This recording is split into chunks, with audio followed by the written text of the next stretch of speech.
In the name of God, the most gracious, the most merciful, peace be upon you. Welcome to another session of From the Desk of Ghamidi. Our discussion in the 23 question series continues, and today we are beginning the 97th episode in that chain. The topic of disagreements on Quranic readings is under discussion. This is the 5th episode on this topic. Let us begin. Thank you very much, Ghamidi Sahib, for your time.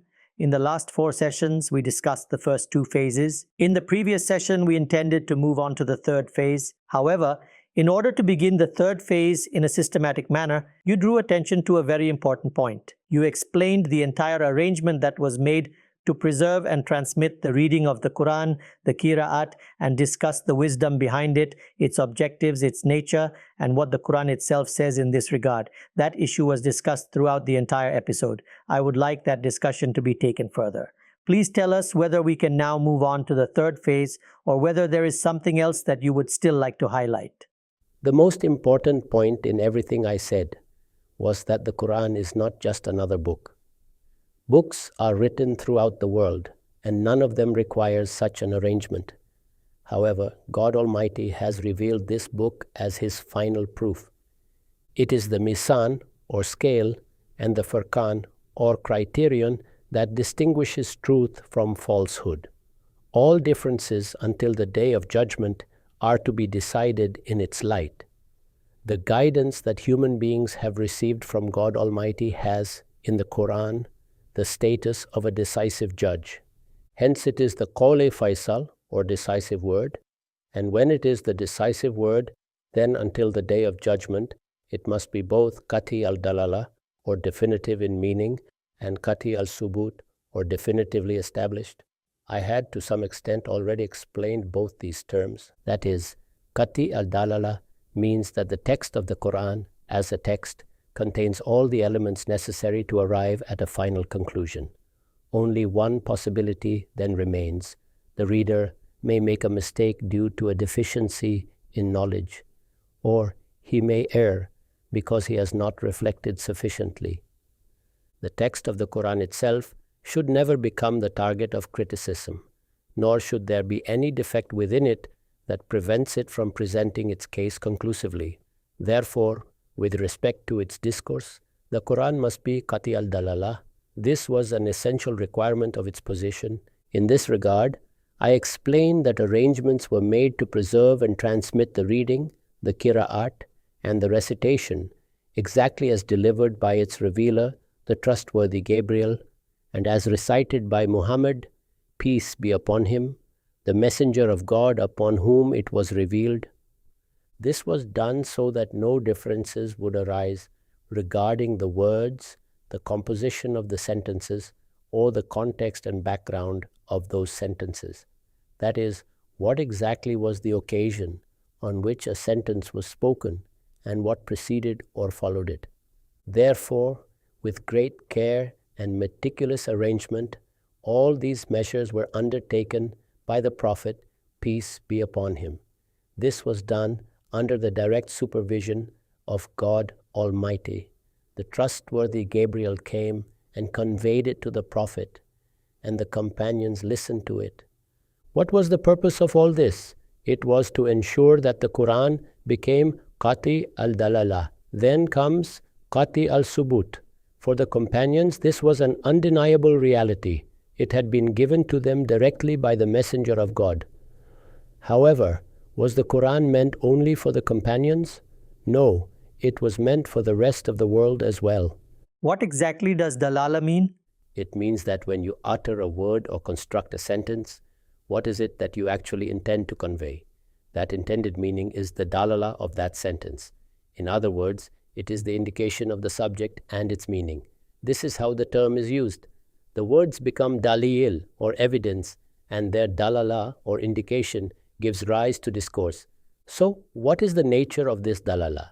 Is it speculative?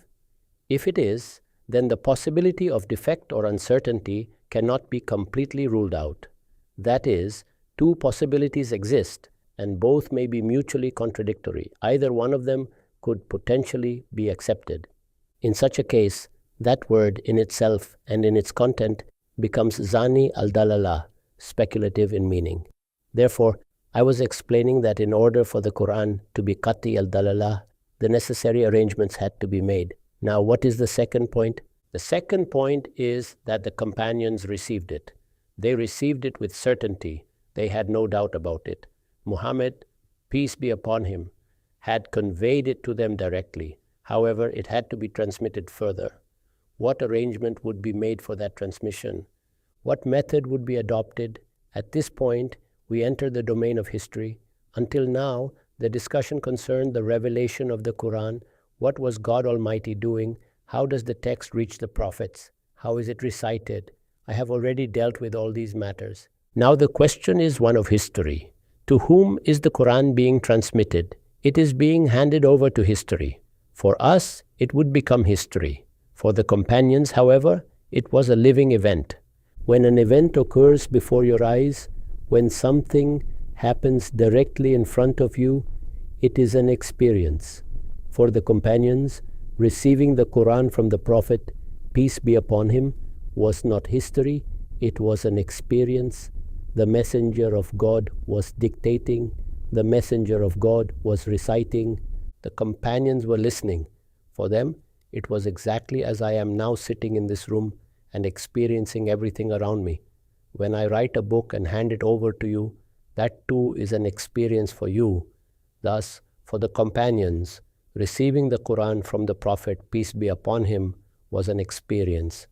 However, once they departed from this world, it would become history. This is a natural consequence. The same is true for everything else. So now we enter the field of historical knowledge. When we enter the domain of historiography, we must understand that once events, actions, sayings, or deeds have occurred and become part of lived experience, and once they have come into existence, the question arises, how are they transmitted through history? At the human level, what means are available for such transmission? Today, we have numerous means available. We possess many devices and technologies. Dozens of methods have been developed. However, earlier in human history, what means were available? If you reflect upon it, there were essentially only two. Fundamentally, there were only two. The first concerns the people who witnessed an event or directly experienced it. How many such witnesses were there? Was it one person, two people, four people, or 10? What was their number, or were they present in such enormous numbers that they existed by the thousands or even millions? If all of them transmit their experience to subsequent generations, then it becomes rationally inconceivable that they are all lying. How exactly does that become improbable? Because they constitute such a vast number, such a large group, such a great multitude, such an immense section of humanity. Would all of them claim falsely that Pakistan was not founded in 1947? Or would everyone fabricate the idea that the Mughal Empire was established? Precisely. This is what is termed naql al-kafa, an al-kafa. That is, the people to whom an experience was entrusted, the people who witnessed an event and directly experienced it, what is their number? Is it so large that it becomes rationally inconceivable for them all to gather and devise a conspiracy, or to tamper with, or distort the event? If all of them transmit an event, then the technical term used in our scholarly tradition is naql al-kafa, an al-kafa. That is, a vast collection of people, a large group, or an entire community all relate the same thing. This event occurred. I have given many examples of this. An incident took place concerning Lal Masjid. You, I, and everyone in Pakistan knows about it. An incident took place involving Minhajul Quran. You, I, and everyone else knows about it. We all know that Quaid-e-Azam founded Pakistan. Everyone knows what the writings of Allama Iqbal are. By everyone, I mean hundreds, thousands, and millions of people. When these writings were transmitted to posterity, they were initially matters of direct experience. They were simply events. However, thousands of people became aware of them. They knew that these things had happened. The same is true of all historical events. In another terminology, we express this by saying that when such a large number of people are available across successive generations, it becomes ijma, which is consensus, and tawatur, or perpetual mass transmission. This applies to all historical events. It is not even a specifically religious argument. Whatever event occurs in history, the greatest means for its transmission is when it assumes the form of ijma and tawatur. This is only possible if a very large number of people witness the event from the very first stage. It becomes an experience for them. And regarding such a large number of witnesses, it becomes highly inconceivable that all of them would lie or conspire together. Let me repeat that the transmission of history is based on this very principle. As we study history, there are countless events about which no debate arises. They are accepted as established facts. If someone were to deny them, he would become an object of ridicule. Reflect upon it. All such events are transmitted in this manner. Events of this nature require neither individual narrations in support nor authenticated chains of transmission. Nor is there any need to investigate who transmitted them. A vast multitude, an entire nation, and often the whole of humanity transmits them. This is one method. The second method is transmission through Akbar al-Ahad, or solitary or isolated reports. By Akbar al-Ahad, I mean that if I say something, perhaps you hear it, and a few others hear it as well. They then pass that information on. Many historical facts are transmitted in this way. For example, the fact that the Mughal Empire was established falls under Naql al-Kafa and al-Kafa. Similarly, the fact that Pakistan was founded in 1947 and continues to exist as a country is known through Naql al-Kafa and al-Kafa across the entire world. A huge number of people transmit this information.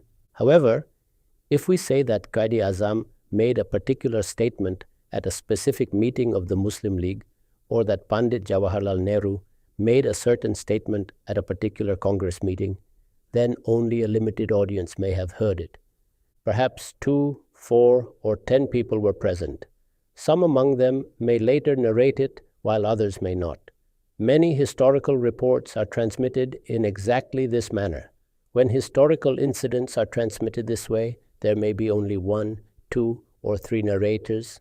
These are called Akbar al-Ahad. Historical facts are transmitted through both of these methods. I can point to many incidents that remain subjects of debate.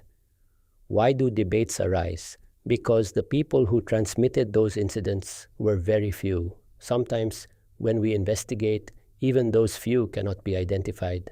For example, it is often reported that Quaid-e-Azam once remarked, "My pocket is full of counterfeit coins." When this report was investigated, it was discovered that no reliable basis for it exists anywhere. Yet the story became widespread. What do we do in such cases? We investigate its authenticity. You see, the entire population of Pakistan was not present when Quaid-e-Azam allegedly made that statement. It must have been spoken before a small audience. Reason and scholarship therefore require us to determine the chain of transmission. Did a journalist hear it? Did a trustworthy individual hear it directly from Quaid-e-Azam and then narrate it to others? These matters must be investigated. All such reports are individual reports, and debates arise precisely concerning them. Whenever debates occur, they occur about such reports. Those matters that are transmitted through Naql al-Kafa and al-Kafa rise above such controversies and disputes. Consequently, what do such matters become? They become definitively established. The establishment of the Mughal Empire is definitively proven. The occurrence of the First World War is definitively proven. The occurrence of the Second World War is definitively proven. The establishment of Israel is known to everyone. These are all facts transmitted through the method of Naql al-Kafa and al-Kafa. Or, to express it differently, they are transmitted through ijma and tawatur. This ijma and tawatur, or Naql al-Kafa and al-Kafa, may sometimes exist within a community, sometimes within an entire nation, and sometimes across all humanity. However, even at its smallest scale, scholars of this discipline state that the number of transmitters must be so large that from the very first stage itself, the possibility of collective lying never arises. Nor should the possibility arise that they conspired together. nor that they all made the same error in a manner that could not be corrected. When a vast number of people are involved, if one person errs, another corrects him. If one person attempts distortion, 10 others object. Because something has been transmitted through Naql al-Kafa and al-Kafa, it becomes extremely difficult to deny it. Of course, claiming access to absolute truth is always difficult. However, in historical matters, within the limits of human knowledge, this represents the highest possible degree at which something may be regarded as decisively established. So if something becomes an established historical fact and remains established throughout the world, then even apart from religion, it becomes a source of knowledge recognized by people? Religion is not yet under discussion. What I am explaining is that when the Prophet, peace be upon him, conveyed the religion to the companions, it was a matter of direct experience for them. It was an event that they witnessed with their own eyes. It was something they heard with their own ears. What was occurring at that moment? It was sensory knowledge. It was something directly perceived. Every event in the world takes place in this manner. When Karl Marx wrote Das Kapital and delivered it to the publisher, that was an event within the experience of those involved. However, once it had to be transmitted further, it became part of history. And when something becomes history, we enter the discipline of history itself in order to determine the basis upon which historical facts become definitively established and the circumstances under which they remain merely conjectural evidence. That is, when can we say of a historical claim that it has now become established history?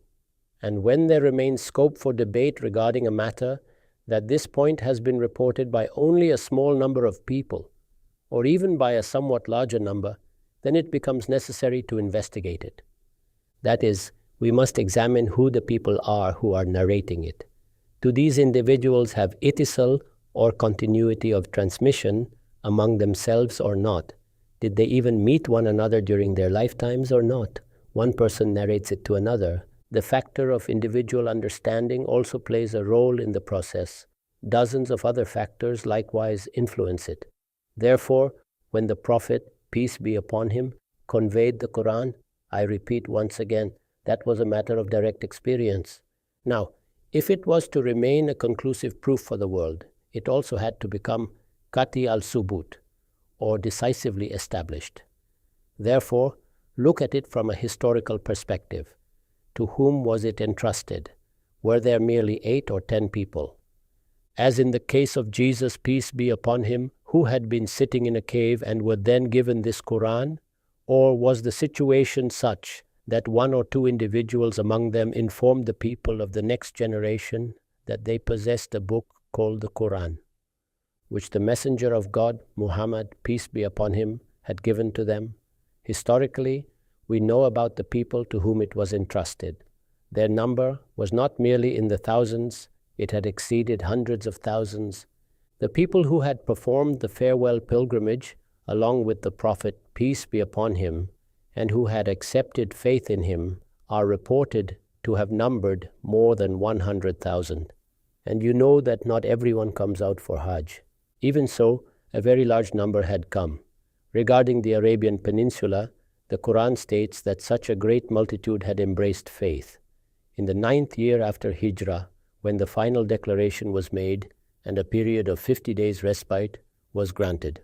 Such a vast number of people accepted faith that the situation described by the words, يَدْخُلُونَ فِي دِينِ اللَّهِ أَفْوَاجًا, people entered the religion of God in multitudes, became manifest. Throughout the Arabian Peninsula, among the Quraysh and beyond the Quraysh, among the descendants of Ishmael and even among other tribes, a large number accepted faith. In villages and towns, among the Bedouins and in the cities, a huge number embraced faith. Their number was so immense that, merely considering their size, it becomes inconceivable that if all of those people, based on their own experience, were to transmit something, report a consensus regarding it, or bear witness to it, then rationally it could still be imagined that they had all conspired together. because all of them would have had to sit together and decide that they were going to lie. 5 or 10 people may sit together and do such a thing, but at the level of humanity as a whole, this is simply impossible. Such a thing could never happen in history. It is entirely inconceivable that such a vast multitude could engage in anything of that sort. They had already dispersed, carrying the Quran with them. Some had gone to cities, others to villages. Some had migrated to distant regions. Who could possibly coordinate or manipulate them all now? Thus, the Quran had spread on an enormous scale. This was one aspect. The other aspect was that this body of people, this community, this group that had been formed, this hizb or organized body that had come into existence, consisting of a tremendous number of the Prophet's companions, was not living under the rule of others, nor under constant fear of some ruler, nor were they concealing their faith and sitting quietly. No, rather, a mighty state had already been established. Their government had come into existence during the very lifetime of the Prophet, peace be upon him. The Prophet, peace be upon him, himself administered affairs as a ruler. After the Prophet, peace be upon him, departed from this world, and the companions gathered together, the issue before them was not how to preserve the lives of 10 followers. No, a vast empire had already been established, and the successor to that empire had to be appointed. Its administrator had to be selected. Thus, a great empire stood before them. This is the second point. The first point was the existence of a vast multitude of people, concerning whom conspiracy is inconceivable. The second point was likewise a historical reality. Even regarding this matter, there can be no difference of opinion. That they existed in such large numbers is itself transmitted through the process of naql al-kafa and al-kafa. And the second fact, that their state had been established, that an administration existed, that they possessed power and government, and that they had founded a great empire, is likewise an indisputable fact of history. This, then, was the manner in which the final messenger of God entrusted the Quran to this community and congregation. You may recall that we had concluded our discussion at precisely this point. Where did the second phase end? It ended with the fact that whatever the Prophet, peace be upon him, carried in his heart, whatever was preserved in the hearts of the people, and whatever existed in written form, all of it had been harmonized into a single Quran and handed over to the companions. Now this vast multitude would transmit it onward.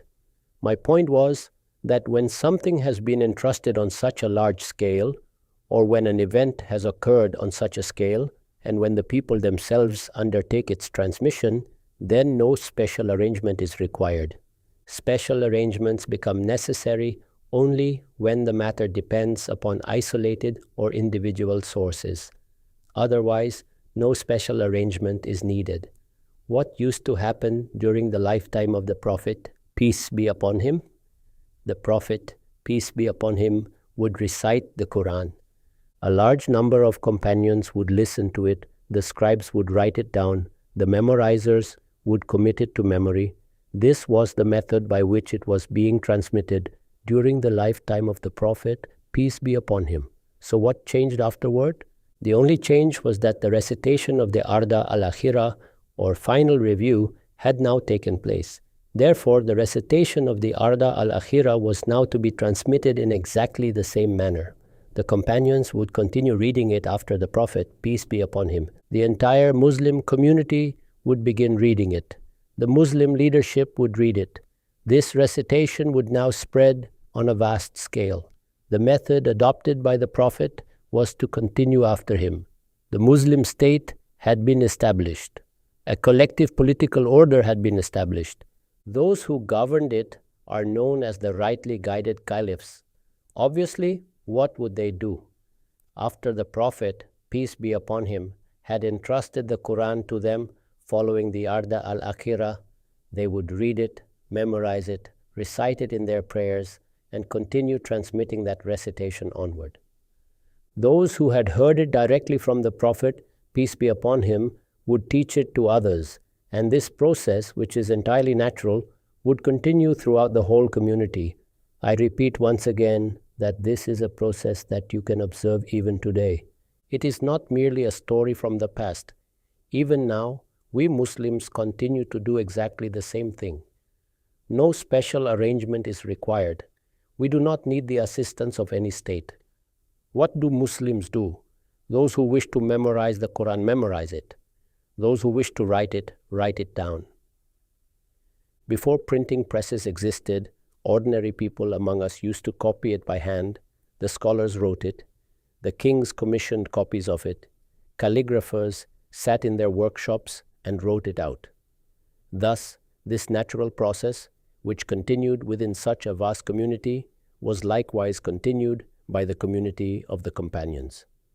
This entire process, I submit, was carried forward with the recitation of the Arda al-Akhira as its foundation. Gradually and naturally, it was bound to happen that when the collective system of the Muslims read this recitation, when the companions recited it, when their caliphs recited it accordingly, and when it was taught and learned in conformity with it, then, even if it took some time, it would soon become the prevailing form. Just as it had become established during the lifetime of the Prophet, peace be upon him, this natural process continued on its course. Nothing special needed to be done. It began automatically. Now that this process had begun on its own, we must examine how long the era of the companions lasted. Consider this from the perspective of their collective system. One question is, among the companions, how long did the last companion live? That is not the point under discussion. By the era of the companions, I mean the period during which administrative authority remained in their hands. They governed the state and exercised political control. As everyone knows, this period came to an end with Muawiyah. May God be pleased with him. This period lasted more or less 50 years after the Prophet, peace be upon him. Ordinarily, 30 years are counted as the period of the rightly guided caliphs. Muawiyah ruled for approximately 20 years. Thus, for about 50 years, a full half-century, this may properly be regarded as the era of the companions. Which era was this? Khairul Quruni Qarni. The best generation is my generation. Obviously, first came the age of the Prophet, peace be upon him, and then those who come after them. This was the era of the companions, that is, the era during which the companions held authority, issued judgments, governed affairs, led the Muslim community, and presided over a great state that continued to expand. If we wish to determine the extent of this period, then the era of Muawiyah, may God be pleased with him, may be regarded as its end point. After that, authority passed into the hands of the Tabi'un, who are called the Tabi'un in our tradition. They are the people who learned the religion from the companions. They are those who received guidance from the companions. They are those who, after accepting faith through the companions, became Muslims. Who then are the followers of the companions? They are the Tabi'un. And who are the companions? Those who received the religion directly from the Prophet, peace be upon him. Therefore, the era of the companions lasted approximately 50 years. We shall now turn to history in order to examine everything that occurred during those 50 years. What was supposed to happen during this period? The Quran had to become established and widespread in the recitation of the Arda al-Akhira. So we shall see what actually happened. Now please distinguish clearly between three separate matters. What are these three things? The first is the text of the Quran. I repeatedly sought your attention to the fact that whenever the Quran was dictated, whether during the lifetime of the Prophet or during the era of the companions, if the scribes wrote it down, it would necessarily become embodied in written script. So the first thing is the text of the Quran. What is the second? The second is the Qiraat, or recitation. The recitation that existed before has already been discussed in detail. Now, the recitation of the Arda al-Akhira has taken place, and instructions have been given that it should become the standard. Therefore, The second matter is the recitation of the Arda al-Akira. I have also discussed the third matter, that was the accent of the Quraysh. The Quran was revealed in the language of the Quraysh. Therefore, their accent also had to be transmitted. So these are the three matters. We shall examine each one separately and determine how they developed during those 50 years. Ghamidi Sahab, the third phase then is that after the Prophet, peace be upon him, entrusted the Quran to the companions, we now investigate how the companions transmitted these three things, the text of the Quran, the recitation of the Quran, and the accent of the Quran. To understand all of this, we are now entering the third phase. In the third phase, what we really need to understand is this. Because two major points of debate have arisen, I first had to explain why preserving the recitation of the Quran was necessary at all. Books are transmitted throughout the world. The Quran is unique in this regard. Why did it require that uniqueness? We have already discussed that. Up to this point, I have explained that because the Quran had to be transmitted onward, it also had to remain Qati al-Subut, or decisively established, until the Day of Judgment. How did that happen? Attention had to be directed toward the natural principle that whenever an event occurs and then passes into history, there are only two primary means through which it is transmitted. Either it is transmitted through Naql al-Kafa and al-Kafa, or it is transmitted through Akhbar al-Ahad, individual reports. Throughout the world and across all of human history, events have been transmitted in precisely this manner. Other methods of historical investigation have indeed developed later, but they are secondary. Primarily, history is transmitted through these two means. And among them, the first method is of supreme importance. The reason is that if, at the very first stage, the number of witnesses is not so large that it becomes impossible to imagine all of them agreeing upon a falsehood or a mistake, then the matter effectively ends there. It becomes a solitary report from the very beginning. At that point, chains of transmission must be investigated. Documents must be searched for. Scientific methods of verification must be employed. The entire nature of the inquiry changes. However, in the present case, the number of companions was extraordinarily large. They numbered in the hundreds of thousands. They had spread throughout the Arabian Peninsula. They existed in villages, towns, and distant regions. They were not gathered together in some small place or cave devising plots. They constituted an immense population. Their empire had been established. Everything was taking place openly and publicly, ala ru'usil ashhad, which means before the eyes of all witnesses. The entire world was watching. This picture was necessary because the transfer of an event into history requires these prerequisites to be fulfilled from the very first stage. If these prerequisites are not fulfilled in the first stage, then it becomes impossible even to imagine the later stages. Thus, up to this point, we remain within the era of the companions. This is what I have called the third phase. I have explained that during the era of the companions, there was no need for any special arrangement. The arrangement that already existed simply continued. That arrangement was the one established by the Prophet, peace be upon him. What method had the Prophet, peace be upon him, adopted? Did he arrange for a special manuscript to be prepared? Did he implement extraordinary measures for the people? No, none whatsoever. He simply recited. And because a vast multitude of followers existed, people for whom the Quran was their life and soul, every household needed the Quran. Everyone had to read it. Their entire collective life was being established through it. Therefore, the moment the Quran was recited, people rushed to embrace it.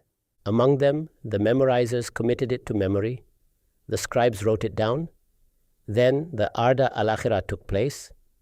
Previously, the Prophet, peace be upon him, recited it. Now, naturally, the rightly guided caliphs would recite it. The companions would recite it. And through their collective participation, that recitation would steadily spread. Thus, the text of the Quran, the recitation of the Quran, and the accent of the Quran, all three subjects will be discussed by me. Ghamidi Sahib, how exactly did the companions transmit these three dimensions, the text, the recitation, and the accent of the Quran throughout this entire process? This is an extremely important study, and I hope we can discuss it carefully and in detail. Unfortunately, we have now run out of time. We shall return to your service again. Thank you very much for your time. Thank you very much.